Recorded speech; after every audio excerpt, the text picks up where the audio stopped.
Selamat datang di After Sound Review. Kali ini beda daripada yang biasanya gue review barang-barang Chi-Fi. Kali ini gue dapat kesempatan untuk review barang J-Fi.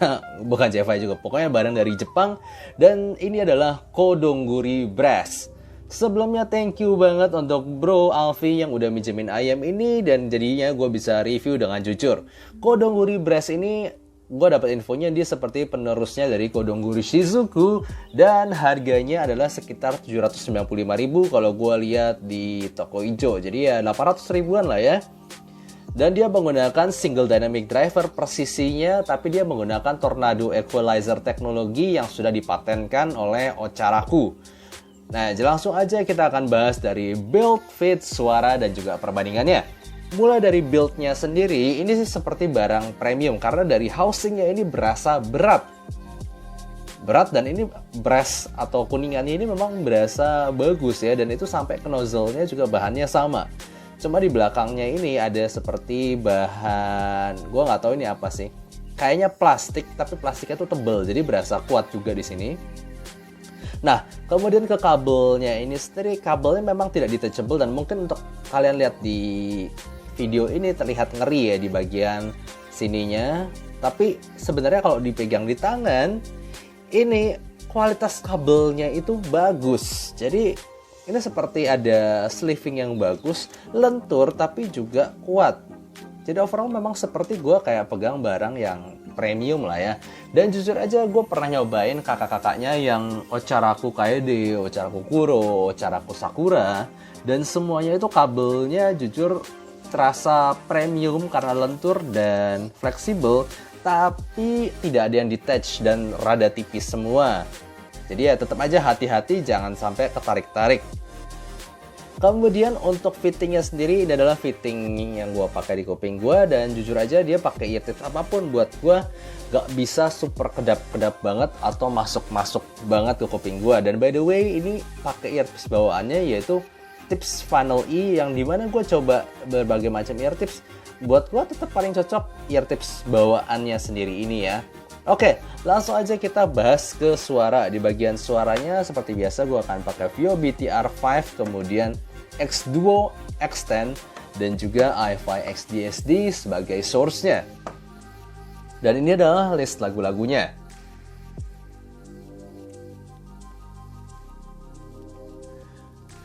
Oke, untuk tonalnya sendiri berdasarkan standar netral dan juga balance gue, yaitu DF neutral dan Harman neutral. Buat yang belum tahu bisa lihat di suggested videos di atas. Apa itu? Ayam ini tonalnya adalah tetap berasa bright overall karena energinya lebih ada di upper mid dan juga treble. Jadi kalian dengar ini fokus utama langsung adalah ke upper mid dan juga treble. Yang satu bikin kesan rasanya itu dia tipis, satu lagi kesannya itu dia berasa clear. Oke, yuk kita bahas satu-satu dulu. Bassnya ini adalah bass yang kecil. Jadi bassnya itu tidak bakal buat bass set, karena yang bassnya jauh-jauh aja dari Kodongguri Brass ini. Karena gue cobain pakai ear tips apapun tidak bisa, gue yakin gak bisa memuaskan nafsu bass untuk kalian para bass head. Karena memang termasuk secara kuantitas itu kecil, tapi let me tell you aja kalau misalnya dikasih lagu-lagu yang jedukannya keras. Gue contoh aja lagu EDM-nya The Verge dari Old City, ataupun gue dengar lagu G-Idol yang Oh My God, di bagian baitnya gebukannya itu ternyata bisa bulat dan dalam ala dynamic yang bagus. Cuman memang kuantitasnya aja kecil, tapi overall buat gue kualitas bassnya itu bagus dan cepet. Tapi ya itu, karena kecil kuantitasnya itu, gue yakin itu belum tentu bisa memuaskan untuk kalian yang suka bass ya di sini. Cuma buat gue kualitasnya bagus. Nah, kemudian untuk mid range-nya sendiri, ini jelas adalah mid range yang buat gue, dan berdasarkan standar netral gue ya tadi, ini mid range-nya itu cold dan dry. Jadi yes, kalau misalnya gue denger lagu-lagu, bahkan lagu yang smooth sekalipun, sebutlah vokalnya si Dian, vokalnya Diana Krall, vokalnya Olivia Ong, itu kan rekamannya sendiri smooth, suara orangnya juga smooth. Gue denger di sini seperti kurang minum air. Jadi memang tidak berasa tidak berasa smoothness banget di sini, berasa rada kasar dan kering, tapi clear. Nah, ini suara-suara begini biasanya cukup cocok untuk kalau misalnya kalian dengar teksturnya gitar atau dengerin dentingan piano, itu bakal berasa clear. Karena di gitar sama piano itu kan nggak apa-apa kalau rada kering-kering dikit begitu. Tapi ya buat gue jujur aja untuk vokal cewek berasa clear tapi kering. Apalagi vokal cowok kurus dan kering. Kalau gue dengar lagunya Ed Sheeran yang Galway Girl, gue nggak bisa dengar di sini, terlalu pedes, terlalu kering, terlalu sibilance juga. Nah, kemudian untuk treble-nya sendiri buat gue ini treble-nya cukup unik karena gini, gue pernah nyobain Ocharaku itu yang paling tingginya Ocharaku Kaede Sakura, itu gue pernah cobain semua yang harga kalau nggak salah 11-13 jutaan deh barunya ya. Dan buat gue itu bassnya tidak spesial, mid range-nya juga nggak spesial-spesial banget, tapi upper mid tuh treble-nya untuk instrumen itu wow banget, dan itu benar-benar nggak bisa gue temuin di ayam lain. Timbernya unik banget, gesekan biola clear banget, rada-rada kering tapi clear dan cepat gesit. Wah, itu mantep banget kalau gue denger biola di situ. Nah, buat gue treble-nya si Kodonggori Brass ini seolah dia pingin kesana tapi nggak bisa, jadinya nanggung. Jadi cuman kayak dapet pedes-pedesnya aja, tapi gesitnya itu lalu lincahnya, cepetnya itu nggak terlalu dapet. Jadi gini, gue play lagu yang biola, contohnya lagunya Celine Roschek ataupun lagunya Lindsey Sterling, gue pakai La Primavera, La Campanella. Di sini ada beberapa bagian yang buat gue sendiri rasanya rada pedes. Yes, karena kesan rada kering dan treble yang di boost itu pasti kalian berasa ini seperti suaranya tuh clear. Dan yes, memang clear, tapi ketika di nada-nada tertentu yang violinnya super cepat, contohnya Campanella aja, kan ada itu dia waktu loncat, waktu nada tinggi, itu seperti ada ringing di situ, jadi ada ngit gitu, ada sakit di kuping. Sebelum ke nada selanjutnya lagi nada, jadi gitu. Semoga paham ya, susah jelasinnya. Jadi ada beberapa nada itu rasanya tuh pedes di kuping di bagian treble-nya, tapi ketika nada-nada tinggi sebenarnya nggak terlalu juga, ada nada yang bisa sakit di kuping. Dan itu bikin seolah dia nggak terlalu gesit juga karena ada stop rada sakit di nada itu.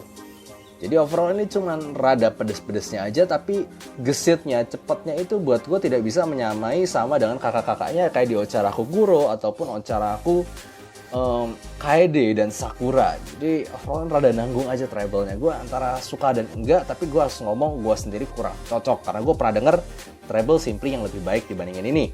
Oke, kemudian untuk teknikalitas buat gue soundstage-nya cukup lebar di harganya, dan tapi dia nggak terlalu punya depth. Jadi cuman memang berasa kanan kiri doang, nggak berasa tipe yang 3D banget gitu, cocok buat orkestra atau host film, itu tidak. Jadi dia biasa kanan kiri aja, lumayan luas.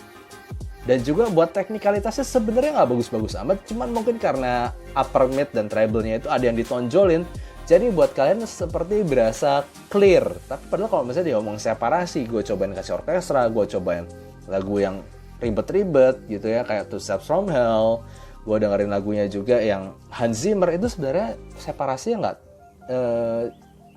biasa aja, nggak bagus-bagus amat, tapi ada kesan clear aja di situ, walaupun separasinya sebenarnya nggak the best juga di harganya.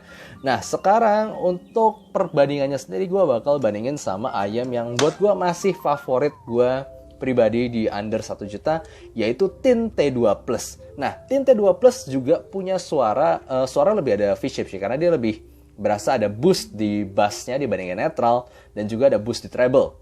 Tapi di Tin T2 Plus ini jelas berasa lebih terkontrol. Yes, dia overall walaupun ada energi di treble, overall suaranya masih lebih berasa sedikit warm karena vokalnya itu lebih berisi, dan juga bassnya lebih berisi, bassnya lebih gebuk walaupun sesama cepatnya juga. Nah, mid range-nya di sini Tin T2 Plus itu lebih balance. Gue dengerin vokal cowok masih oke, dengerin vokal cewek masih oke, walau kadang-kadang rada ketipisan, tapi masih gak sesibilance ataupun kering di sini. Di sini masih ada smoothness-nya. Ada smoothness-nya itu, dan gue masih bisa enjoy cukup untuk vokal di sini. Nah, kemudian untuk treble-nya sendiri, ini lebih smooth tapi lebih terkontrol. Bisa sampai nada tinggi. Contoh yang kata La Primavera, La Campanella. Sumpah gue berasa Tin T2 Plus ini lebih lincah, lebih cepet. Jadi overall gue lebih dengerin violin itu gue jelas lebih suka di tinte 2 Plus. Dengerin violin, dengerin orkestra itu masih bisa karena dia lebih ada bassnya juga. Dan separasinya dan tetap buat gue lebih bagus di tinte 2 Plus walaupun soundstage-nya itu lebih 3D di tinte 2 Plus, tapi gue rasa lebih luas di Kodonggori Brass ini. Jadi overall yes, gue masih ngerasa tinte 2 Plus ini lebih unggul nyaris dari semua sisi. Nah, kemudian dibandingkan dengan Vio FD1 yang waktu itu gue udah pernah review dan buat gue bassnya asik banget, tapi ada sibilance-nya. Nah, buat gue FD1 ini bassnya jauh beda, ini kayak langit bumi ya. Buat gue kalau misalnya dengerin FD1 fokusnya tuh ke bassnya karena itu asik, gebuk, cepet. Di sini bassnya kecil, walaupun kualitasnya itu bagus sebenarnya, cukup cepet dan bisa deep, tapi jauh lebih satisfying buat denger bass di sini. Nah, mid range-nya buat gue masih lebih warm di FD1 sekali lagi, walaupun tidak sebalance di T2 Plus. Ini masih berasa tiba-tiba ada picky, shouty dan juga sedikit sibilance, tapi tetap tidak sekering Kodonggori Brass ini teksturnya. Gue masih lebih bisa enjoy balance vokal di sini, dengerin vokal cowok ataupun dengerin vokal cewek di FD1 ini. Di sini benar-benar berasa kayak kurang minum rasanya ya. Dan kemudian di treble-nya yes, jelas buat gue masih lebih bagus Kodonggori Brass karena di sini treble-nya tidak sampai tinggi banget dan teksturnya agak sedikit kasar juga.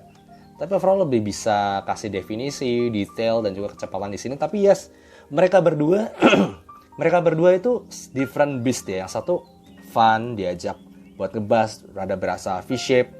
Kalau di sini itu berasa bright dengan optimalisasi di bagian upper mid to treble, tapi sayangnya tidak mencapai seperti kakak-kakaknya dan juga kalah refine, kalah rapi, kalah cepat, kalah gesit dibandingin tinte 2 Plus.